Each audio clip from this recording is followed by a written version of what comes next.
hey, if you want to be effective, you need to start treating these income producing times, these income producing activities, prospecting, lead gen, you need to treat those like an appointment. Let's dive into this today, man. I really am excited about this call today. Just kind of being in this space and the landscape, what it is right now. I think this is going to serve a lot of people. So the first trait that I see in all successful agents that they have is that they follow a daily schedule. So I want to unpack that a little bit. AJ, what are your initial thoughts on following a daily schedule? Yeah, one of the things I learned early on in my career is if it's not in your schedule, it doesn't exist. Simply meaning if you don't time block the key income producing activities, it's probably not going to happen, So it's like, if you plan out your whole week ahead of time and the key elements are in there of what makes you successful, it's going to be a win for you. And if they're not in there, well, it's probably not going to happen. So it's time blocking, really, maybe things with your kids, your spouse, all your personal stuff first, working out, your hobbies. So get all that in the calendar. But then between, your working hours, say you work from 8 to 4, 8 to 5, or 9 to 6, whatever it might be, really taking a look at your day and being very efficient with your time. And then the one thing that I want people to remember too, when it comes to really having a schedule, if you erase something, you have to replace it later in the week. I know a lot of times agents get busy and they find any excuse possible, maybe to skip prospecting, lead generation. So they skip it, so they're erasing it, whether or not they actually erased it or not, they missed it. So if that happens, especially for income producing activities, you got to replace it, you got to put it back in your calendar somewhere else, or you just start getting behind on your goal. I found that to be crucial. And yeah, you just kind of, you stop wasting a lot of time when you follow your schedule. I know you and I, John, we're firm believers in, freedom comes from having discipline to follow a schedule, from following your calendar.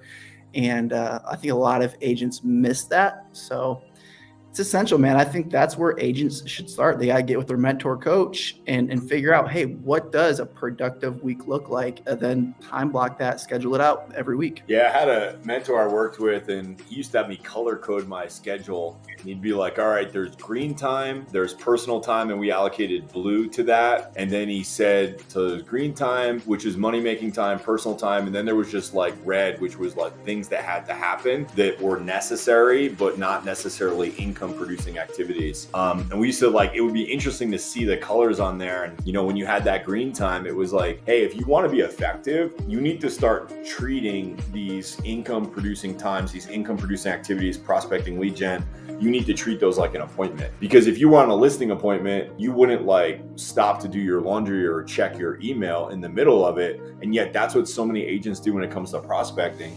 One thing that I've always done is try to take what are the things that are going to move the needle the most and try to schedule those things first. So once I have my schedule and I've sort of gotten my personal boundaries in there, my personal time, and I'm like, this is what I'm working with. This is what I'm creating and providing for my family with. What are the critical activities that have to happen? You alluded to it with the lead generation and the prospecting. And what I think is always interesting is if I'm coaching an agent and I look at what they're actually doing, I find that they typically conceptually understand what I'm saying right now, but they do the opposite. So they let their prospecting times come, whenever they might happen or fit in. And as a result, they don't. AJ, did you schedule your prospecting time first, or how did you do that? Yeah, it was pretty simple for me. Like you said, most important thing should be in your schedule first. And then I think most important thing should be not only put in your schedule first, but it also happen first. That way you can't miss it. It's so easy to say, well, I'm going to prospect from 4 to 6 every day. And then your day gets out of hand, things come up, you got to pick up your kid from school because he or she got sick.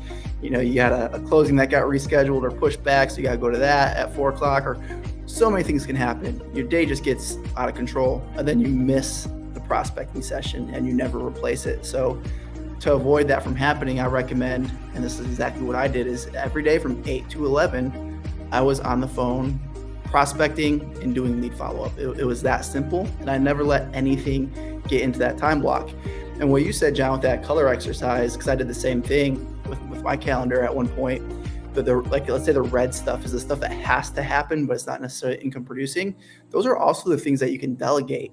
So it's really cool when you see, all right, you got your personal time in blue, money making in green. You want as much money making green time as possible in your work time, and as little red as possible. And then you can start to see, well, hey, if I did hire an assistant, what would they do? Well, they would start taking the red tasks off, and that would allow you to have more green time. That's going to be negotiating contracts, lead generation, going on appointments. That's it. So that exercise is so powerful. So if you feel like, maybe you got too much on your plate right now, or you're really not spending enough time on generating new business, this is a great exercise for anyone to do to start to figure that out. I mean, you can hire a virtual assistant, whatever, to take that off your plate. Yeah, it's so good, man. Like, I actually didn't do it that way, but a lot of top agents that I know, they have that coveted 8 to 11 morning time block. And I know they're serious because maybe it's somebody that's in my world or in my organization, and I'll reach out to them in the morning and I get a reply back, hey, can I call you after 11? And it's like, they're doing their prospecting time and knows that how they're winning it.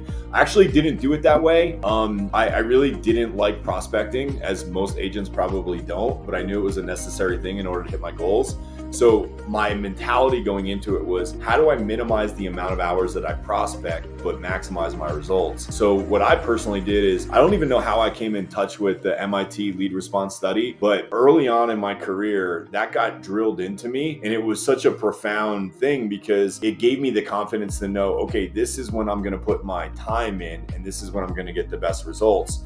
So for me, that was Wednesdays and Thursdays, and it was 8 to 9 a.m. in the morning and then 4 to 6 a.m. at night. Now, sometimes I'd have showings in the afternoon, but I could still get the 4 to 5 block in at night. And a lot of times I'd have showings scheduled and they'd cancel, and I'd just replace it with more green time. So if you're not where you want to be and you want to get further faster, just increase the amount of time that you're prospecting and lead generating, and voila, that's what's going to happen.